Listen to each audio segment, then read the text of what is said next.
Hi everyone, I am the Sarcastic Sloth, and welcome to my channel. So, unless you've been living under some kind of rock, I would imagine that if you're on Twitter, you'll have seen that's been on fire recently, and that is in regards to the situation between Angelika Oles and Smokey Glow. Now, this particular video that I'm going to be doing today is just in regards to the apology video that Angelika Oles did, and then my next video I'm going to do addressing the entirety of the situation. If you're a recurring viewer on this channel, we love to review an apology, especially if it's one of this ilk, let's say. So without further ado, let's crack on. So as we're literally just talking about the apology and the apology only in this particular video, I'm gonna assume that you know pretty much what's going on, but if not, I would check out Xavier JJ's video, which I'm gonna pop a card up in the top here, I think it's here, and I'll pop links all in the description anyway. There's a few videos that you should watch to maybe become completely up to date on the situation and why this entire situation has come about in the first place. And I really do feel that Xavier JJ's video is probably the best in terms of showing you an absolute timeline of what's occurred and all the pieces involved. It's not really something that you can fit into a 10-minute video, I feel, with all of the detail that he's been able to do. So I'll just direct you to go to his to check that out. We're here to review an apology because it's a lovely old pastime of ours. So first thing I noticed is just how fast she was talking compared to others. I'm not a fan of hers, but I have seen a couple of videos before. I found it pretty crazy how she was sort of following the same kind of pattern in terms of how she was trying to get her information across. That's like Tana Mojo,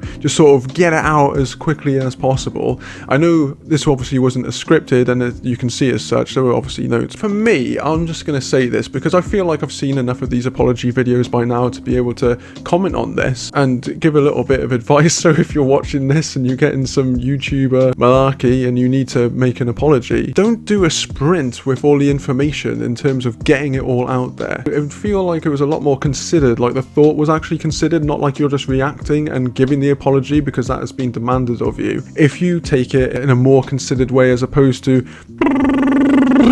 like, you know, it just never really comes across that well, in my opinion. And you could say that she was nervous, you could say that she was anxious, but this is another running theme that comes out through the course of this apology video. One thing that she keeps saying is, when I was doing the video on the Kardashians and Dixie, I was really stressed out and anxious. I don't really see how that can be the case. When you're in your room, you're doing this video, I don't see how you could be stressed out and anxious just like filming a video. It's not like you're doing it under duress or anything of this nature. You're doing this because you want to, and you know there's going to be like sponsors and things of this nature, and you want to get a certain amount out throughout the course of the week or whatever. At the end of the day, you are dictating how you address this issue. So this whole like stressed out and anxious, it just sort of seems to me like it's a bit of a, well, one, if it's not being used as a tactic to divert from what she's actually said and sort of make people go, oh well, bless, you know, maybe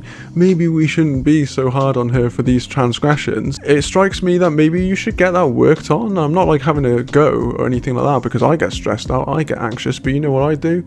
I don't make a video, and then here's the other part that I find interesting: edit that video and then put it out. Because like when you edit a video, you have to go through the same like parts of footage like again and again, especially when she does the kind of editing that she does, which is the same kind of editing that I do, where it can jump in the middle of a sentence and whatnot. It's I find that strange, because you'll have had to have watched it over a few times. So, and even if you were to say, well, I just edit it and then I pop it out and never watch it ever again, well, you're still going through the same bits of footage like again and again. So to me, I found that a little bit strange. I didn't really understand that aspect of things. People don't need to know that you're stressed and you're anxious when you're making your videos, when you're making an apology for something that you've done wrong, and you know, a lot of people are saying that you're not addressing correctly. It's just kind of weird to me. I didn't really get that. Another thing that she brought up, which might seem a little bit nitpicky on my part, but I'm just going to put it out there because I feel like this was made a point of quite a fair bit. She's mentioning that the Kardashian issue wasn't something that she was aware of because she lives in the UK and we just don't have that kind of access. Now, I don't watch anything Kardashian related. However, I knew I knew about this because it's sort of common knowledge in a way. It's not like you can't go to your gran and ask her and she knows what's going on with it. Again, I find that quite weird and quite suspicious. It's like, I've got a sister and she never watched anything Kardashian based, but we sort of know these kinds of things. It's not a case where we live in the UK and is so isolated. We're on this like crusty island and we just don't know anything. It's like, so that's sort of like, I'm too remote to know kind of argument. Didn't really wash with me either. She also used the whole anxious and stressed argument again, and it's kind of, all I'm going to say on this is, if that's the case, and you know that's how you get, and you're not able to communicate what's going on in your head, you're not putting everything across because you're assuming that the viewer already knows what you're actually trying to say, well then maybe I would like run my videos past someone else before putting them out there if you feel that that's something that is a reoccurring problem, because it's something that she said is a reoccurring problem. It has occurred before, it has got her in hot water and things of this nature. Maybe you should run it past someone who can like point out and go, hang about, this bit doesn't actually make sense. What are you trying to say with this? If that's the issue, that is. In all honesty, I feel that this apology just didn't really cut the mustard, in the sense that it just seemed to be a lot of shirking the blame, and again it's like bombardment through talking very fast so that you're not focusing on any one particular issue. It would have been easier if she would actually explained it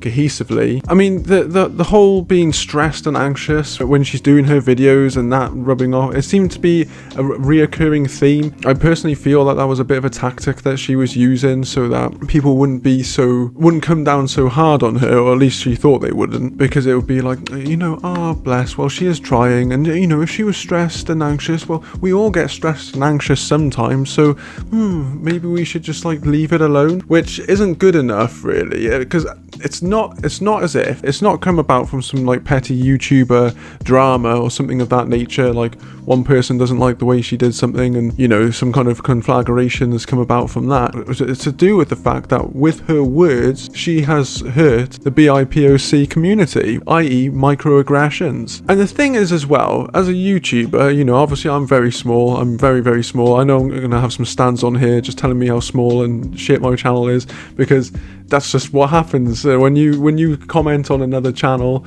then they just come along and they start telling you how crap you are. But in saying that, I'm giving an example, which is you can tell when someone's just shitting on you, and you can tell when a common theme has come up and people are articulating something in a particular way that, oh, hang about, this is an actual issue. This isn't just some throwaway thing. This is something that I need to address, and I need to address correctly. So in my opinion, I feel that when she initially did that pinned tweet and then also put that on Twitter, that wasn't good enough, because how many people go back and like look at a video just to look and see if there's a pinned tweet of an apology? That doesn't really happen all that much unless you're like fully into her or you're very much invested in that situation. And also, a fraction of the people who are subscribed to her on YouTube are actually following her on Twitter. So it doesn't really compute to me. A pinned comment to me and just a post on Twitter doesn't cut it. If you've offended people through the actions in your video, you should do another video. Another aspect of this apology video that just did not go over well at all, as well it shouldn't have. Angelika explaining that she's blocked a few accounts because they were continuously harassing her. We now know that they were actually just trying to educate her on the matter. I don't know what she was thinking in this bit actually. I really don't know what she thought the best outcome of this little segment of hers was going to achieve, because not only showed that obviously she had been blocking people who had been trying to educate her on the matter, but also blocking people who she deemed white passing. Just to give a little bit of context to this, of what white passing actually means, the concept of white passing, which is inherently defined by and centered around white people, implies that a white passing person's experiences are invalid because they fall into the strict external definitions of whiteness. Moreover, this implication dismisses an individual's heritage and culture solely due to their white resembling appearance. Okay.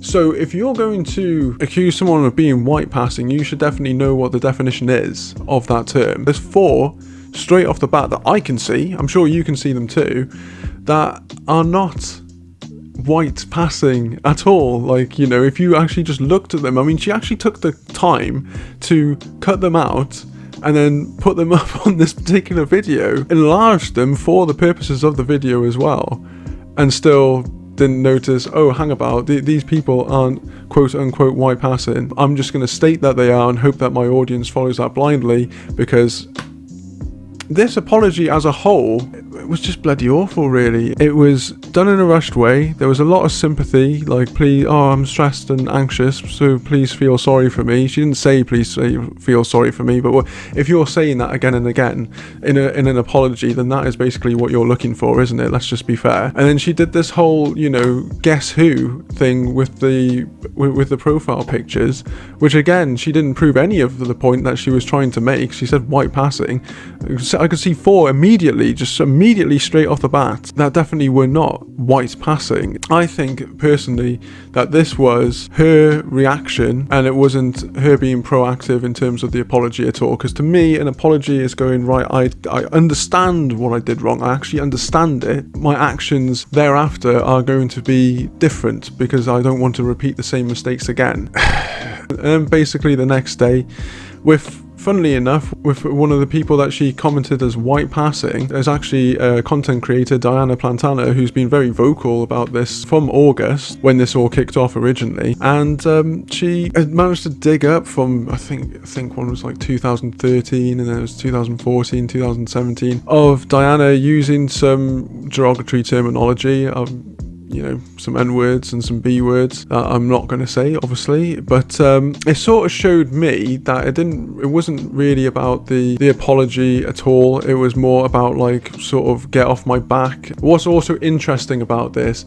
is in a video not very long ago, she's commenting on the whole Dixie D'Amelio and Trisha Paytas back and forth, and I'll just let the clip sort of speak for itself, really. Shouldn't be using someone being racist or problematic as a gotcha moment, which is what's happening now. It's like, I don't know, Trisha says something and then Dixie's like, gotcha, you said the N-word, and then Trisha comes back and is like, gotcha, your dad's a Republican. Like, it's a lot of, like, trying to use that as, like, a weapon. So once again, weaponizing information against people, not because you genuinely feel passionately about those things, because it's just like a good opportunity to bring it up to spite someone, if that makes sense. Essentially what people are saying is, if you had an issue with this, you should have spoken up about it before and not when you have beef with the person, because then it just looks like you're weaponizing information against them. So you're like holding on to info until it's useful and then you use it. So basically just what like Trisha Paytas and Jeffree Star does. They don't actually care about people being problematic, they just use it when they have a vendetta against someone, and that's kind of what this whole situation looks like. So given what we've just seen, do we think Angelika has actually learned anything from all of this? I don't at all.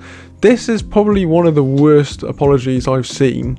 And I know I say that every single time, but it was probably more to do with the fact that it was given across in a way that made it appear that she cared, and then it was also self-evident within said apology and the actions thereafter that she definitely wasn't.